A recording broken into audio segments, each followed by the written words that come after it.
Thank you, Ren. Hi, everyone. So let's talk about style and sustainability. Our relationship with our clothes is much more than just a material one.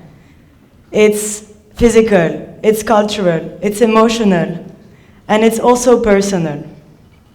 The way what we choose to wear celebrates our own history. And so clothing choices send a message. The story I'm about to share with you is an account of a personal memory of a much-loved piece of clothing, my lucky shorts, the one I'm wearing today. I bought them in 2005 when I was studying in London. They are vintage, and they were probably manufactured in the mid-90s. And since I bought them, I must have worn them 100 times. They became my travel companion and flew all over the world with me. They met my friends and my family. They speak about key moments in my life. They speak about my weight loss and my weight gain. They speak about my breakups and my love story. But with time, the shorts grew old, and a small rip on the lining appeared. This rip grew, and I could not wear them anymore. So I had three choices. One, I could throw them away. Two, I could give them to charity. Or three, I could just repair them. I believe that we are emotionally connected to our clothes because of the memories they hold and the moment we live in them. So no, I was not ready to abandon my shorts. I decided to repair them. I took the sewing kit that my teta, my grandma, had bought me a long time ago, and I started mending until the rip was completely covered. Today my shorts have a scar, and this scar is a token of my life. The shorts are much more than just a fashion item. They speak about my story, they tell my story.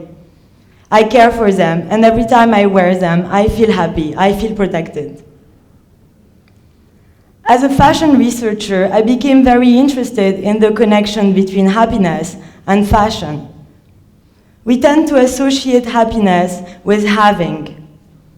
German psychologist Erich Fromm actually defines happiness in the having mode as owning and possessing. So basically, the more we buy, the more we own, the more we own, the more we have, the more we have, the more we think we're happy. But what about being? What about thinking about us as humans, making productive use of our human power as being alive, real, and connected to the world, to each other, but also to the things that we have? Here, happiness lies in loving, caring, and sharing. So how does all of that relate to fashion, this industry that everyone describes as superficial, greedy, and materialistic? Let's first take a look at the current state of the fashion industry. The global apparel market is valued at $1.3 trillion. The way fashion is produced and consumed has dramatically changed. We produce more for less and as quickly as possible. This is what we call fast fashion. And every year we make 53 million tons of clothing. So as the speed of the industry increases, the price and the quality decrease.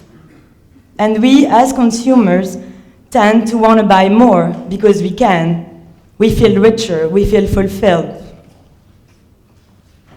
But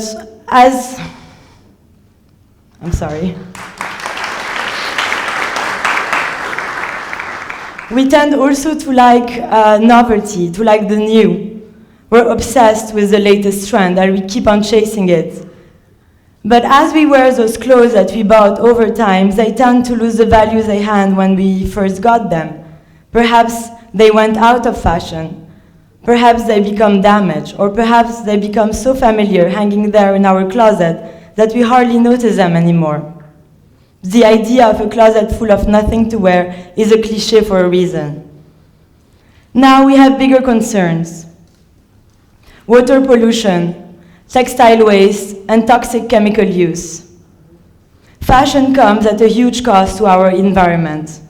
It is indeed one of the largest polluting industries in the world.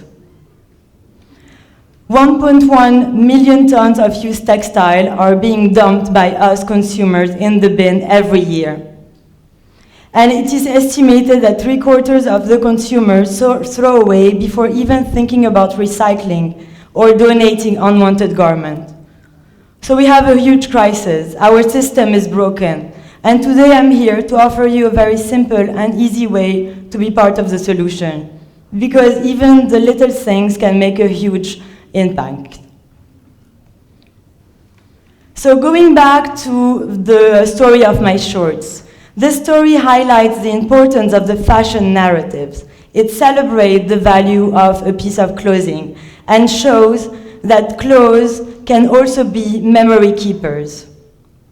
Thinking about the concept of being happy, how can we cultivate this appetite for this new lively fashion experience and shift from owning, having fashion into experiencing and being fashion? Why should we care for our garment? The majority of us consumers don't know that when we buy something, we're not only purchasing a skirt or a t-shirt, but a whole chain of value and relationship. Everything that you wear has been touched by human hands. From the cotton farmers, the spinners, the weavers, to the salesperson. There are more than 300 million people working in the garment industry. So we are de facto connected to those humans in the value chain. We can tell our story and we can discuss theirs. But we can also choose to take a leading and active role in this value chain and use our hands in a meaningful manner. In recent years, we have seen the revival of the do-it-yourself movement. We plant our vegetables, we make our tables. And in fashion also, we are seeing a revival of DIY practices. Mending and repairing, for example, are practices that have existed for centuries.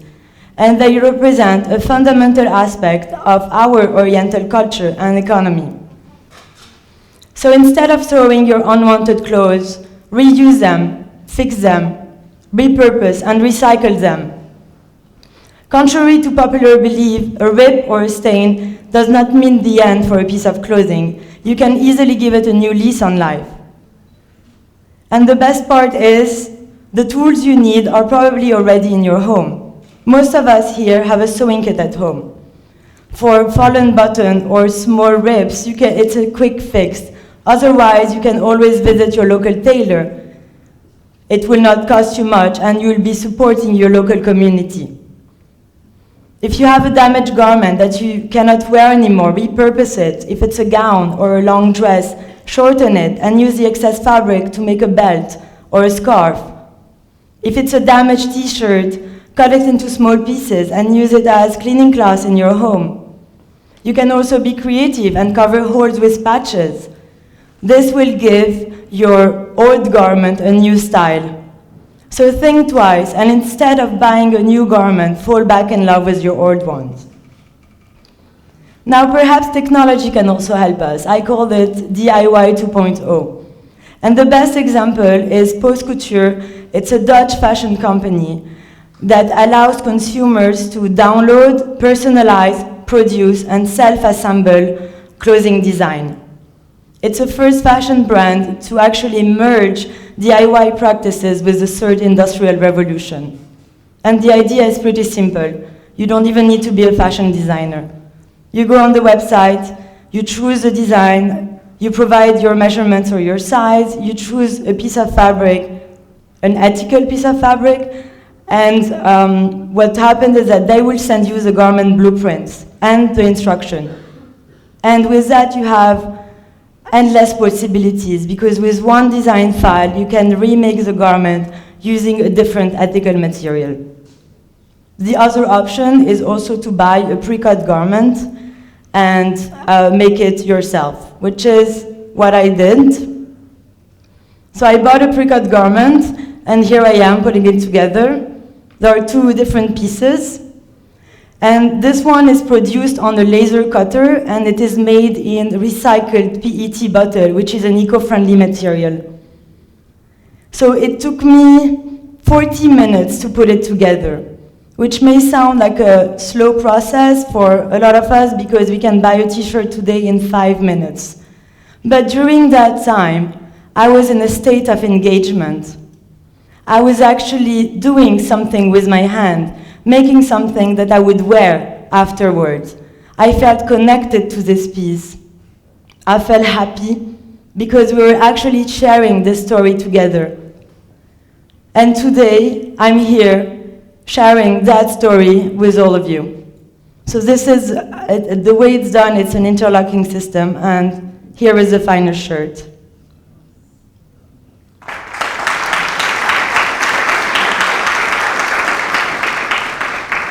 So that's me wearing the shirt, and it's actually double-colored, and you can even play with the patterns. So perhaps this technology is not available for everyone to use yet, but in this saturated fashion market, we as consumers ought to make sustainability an authentic core value of the way we consume fashion. Be responsible consumers. Buy quality and not quantity. Instead of buying 5 cheap t-shirts, buy 1 good one. You don't need as much t-shirts. Make sustainable choices. Don't be so quick to dispose of your garment. Recycle, donate, and most of all, care for your garment. When you care, you look after your garment, you will give it a longer lease on life. It will last longer, and you develop a stronger connection. With all of that, you'll be able to create much more of those lucky t-shirts. The environment will thank you for keeping textile out of the landfill, and you'll actually be saving money on purchasing all those replacement items you purchase. My experience with the shorts proves that we can engage differently with fashion. It offers a prospect to develop a new fashion experience. It offers a chance to develop your creativity, a chance to care for our garments, for the people that make our garments, and for our dear planet. It offers all of us a chance to simply be happy. Thank you.